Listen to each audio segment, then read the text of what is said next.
Yo, what's up guys? So today we're going to be taking a look at the new Pot of Disparity. This is coming out in Blazing Vortex. It's a new draw power card, and man, are the Yu-Gi-Oh players divided on this. I have so many people saying this card is broken, it's OP, and they're so excited to use it. And there's another side saying this card is just a bad version of Pot of Duality. But we're going to go ahead and dedicate a whole video to it just because it's very interesting. Anyways, let's go ahead and hop right into it.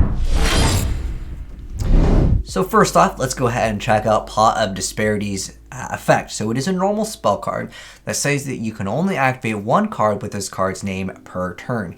You cannot draw any cards with card effects during the turn you activate this card. The first part of it says you banish 3 or 6 cards from your extra deck face down.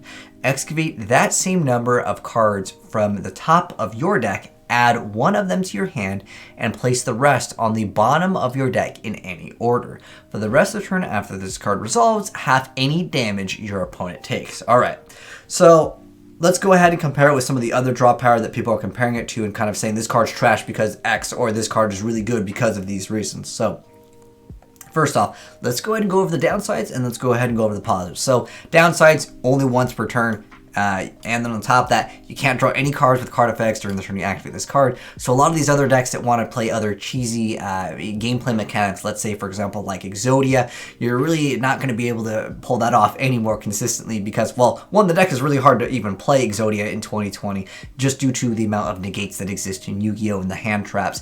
But then on top of that, the banish mechanic is not that bad. Okay, I'm going to consider this technically, yes, it's a downside for some people, but for other decks, let's say for example like Altergeist or Dinos, anything that's playing Extravagance in the first place may not actually have this as a downside. Heck, even combo based decks that might need a few cards in the extra deck could still take advantage of this card. For example, Dinos, they definitely like to have Dolka. Sometimes people play Extravagance to just max out Dolkas and Lagias because those are like the really important key cards that they want to go ahead and make. Or if you're playing a deck that only relies on a few things in the extra deck, you go and just banish the other ones. No problem at all. But the ability to dig through your deck is quite great, and we'll get into that in a second here. But then obviously the other downside of that is that for the rest of the turn after it resolves, half any damage your opponent takes. So this really puts the nail in the coffin for really cheesy sort of decks. However, in certain aspects, like for example, in Nurse Burn, like Reverse Burn, you kind of want some draw power in that deck anyways, but it doesn't really matter that much because you're going to OTK them on your opponent's turn. So there is some use to those sort of decks, but I really feel like the advantages of being able to dig through can outweigh the RNG mechanic of, let's say, Extravagance or Desires. So let's go ahead and talk about that real quick over here. So obviously with the Pot of cards. Now, I'm curious to know how much do you guys first off think this card is going to be? Because there's very mixed feelings. I'm going to guess that this card is going to be secret rare. As with history, almost every single pot of whatever is going to be secret rare, at least at the start. I'm curious to know how much you guys think this card will be. This is my guess. I'm guessing it will be like $80 at the start, and then it'll dip down to $50 until someone figures out something super OP with it. But looking at the other draw power options and kind of comparing it to the other Yu-Gi-Oh cards that people are comparing this to, a lot of people are saying it's basically a bad Pot of Duality, but there's also people saying it's a good Pot of Duality. With Duality, you don't get to special summon. This card has no downsides to the whole special summon mechanic. It's just that you get to half any damage your opponent takes. And if you're going first, that doesn't matter at all. Establishing your board is so important in Yu-Gi-Oh! If you're playing Numerons, who cares if they take half the damage? That doesn't really matter. If you're going to be able to go ahead and say, no Yu-Gi-Oh for you, or if you make a VFD, if you're playing Datascapes, that deck can throw out VFD like nothing. Mermails, with a consistency of going through 6 extra cards, I'm pretty sure one of them will probably be Atlantean Prince or Deep Sea Diva, which gets you the same card anyways. So you guys got to also think about going first. This just makes your going first plays even better. Or even if you're going second, maybe, heck, you can dig for that extra Lightning Storm because that's the card that you need to deal with your opponent's board because they have a bunch of monster negates, but they don't have anything to deal with a card that would just board wipe like Regeki or whatever. So there are some implications where it does become better. Now, a lot of people are arguing you don't even go plus with this card. You're right, you're not going to be going plus, but what would you guys consider better? And I'm just going to use the 6 cards in most of these examples versus like 3, because at 3 it's just kind of like duality in the aspect. But going through another hand in Yu-Gi-Oh! And picking any card is absolutely huge.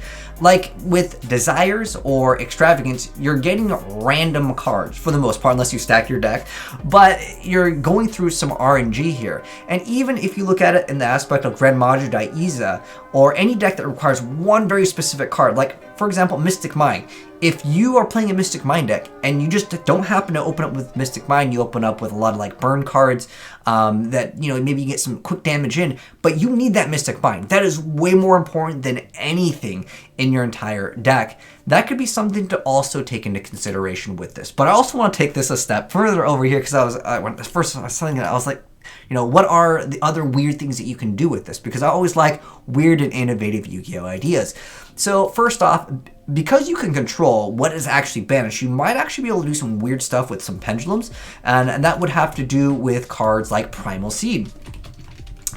So some older Yu-Gi-Oh cards don't care if the card is banished face down. You can just straight up add it back to your hand, which could actually be a pretty big deal for certain weird, again, combos. Or I was even thinking, there might be some other older cards that interact with face downs as well. Let me know down below what else would work. But I was also thinking of Convulsions of Nature, right? Because you get to stack the deck. You can run the Gishki Diviner. I love this deck, by the way. I don't know if any of you guys have played it.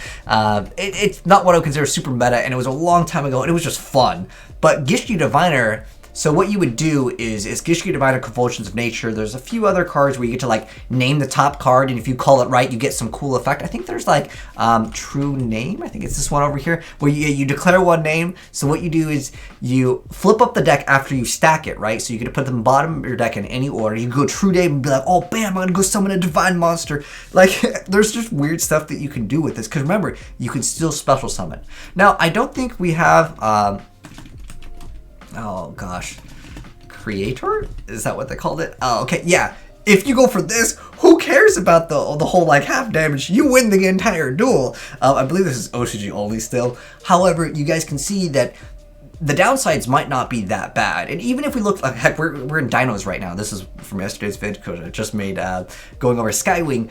But like, I was also thinking like, you know, in Dinos, like, you know, if I'm not running Extravagance, right? And if I decided instead of Extravagance to go ahead and run this card, I might not need the triple Dolka. Like triple Dolka is in most of the Dino decks because they run Extravagance, right? I can forego that, and instead of going for the Extravagance play, I would be able to dig deeper into my deck, and then I could just perfectly go ahead and have cards like the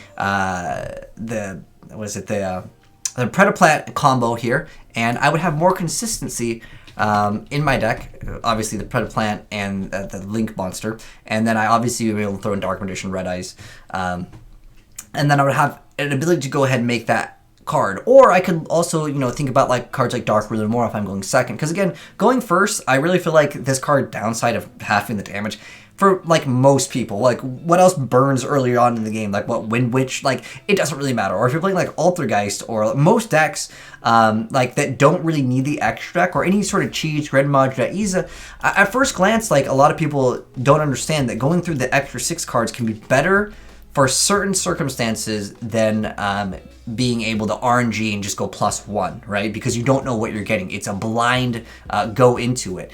But the argument versus duality, I get duality is only half the amount and you cannot special summon. Not special summoning in Yu-Gi-Oh! Is terrible, but also looking at it like you're not going plus. I understand where people are coming from, but at the same time, you got to think about those decks that just need that one card. If you've played against or played Grand Maju, how many times has it came up where you're like, dude, if I just get one Grand Maju, I can game him this turn. I have like, you know, this huge amount of attack, right?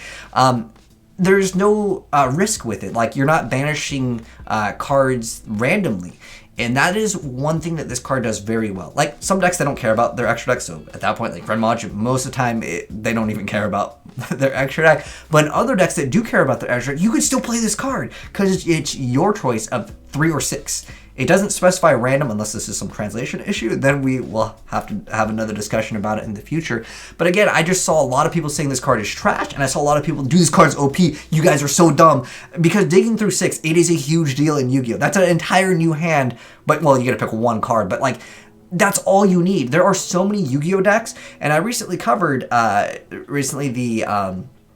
the Burning Abyss. Literally, it's just tour guide, and you'll be able to go ahead, a Phantom Knight tour guide, that is. Well, Phantom Knight, Burning Abyss, just opening up with just that one tour guide, or just getting that one, Called by the Grave, or Dark, what is it, the one that has like no button and a cross out on it.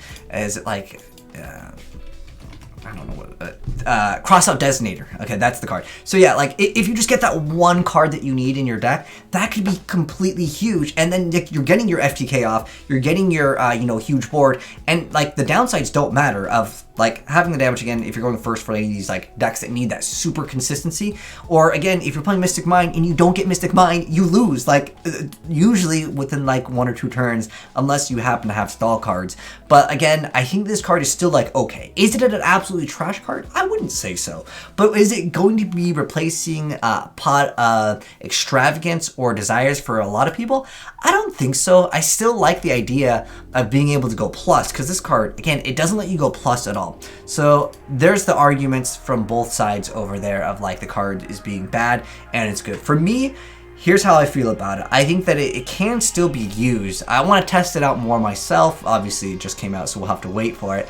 But I still think that this card does definitely have its place in the game. Is it going to be something that you guys think is going to be good? Let me know in the comment section down below. Is this card going to be good? And how much do you guys think this card is going to cost? Like I said, I think it'll be pricey at the start, and then it'll go down, and then maybe people will be like, dude, this card's actually really good in this deck, and then it becomes amazing. Or someone might be able to figure out something with, again, Convulsions of Nature, and the whole, like, because you could specifically choose what you banish.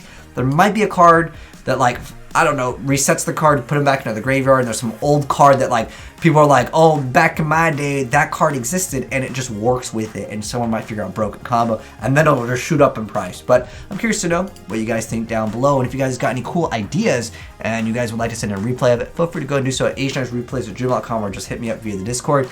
But thanks for tuning in, guys, and if you enjoyed the video, drop a like on it, because I do like discussing videos or Yu-Gi-Oh cards, because we dedicated a whole video because the Yu-Gi-Oh community was so divided on this. But if you guys want to see gameplay of it and future Yu-Gi-Oh content and you're new here, make sure you guys subscribe with that bell on so you can go ahead and check it out ASAP when it comes out. But thanks for tuning in, guys, and I'll catch you on the next video. Have a good one, and I'm signing out. Peace.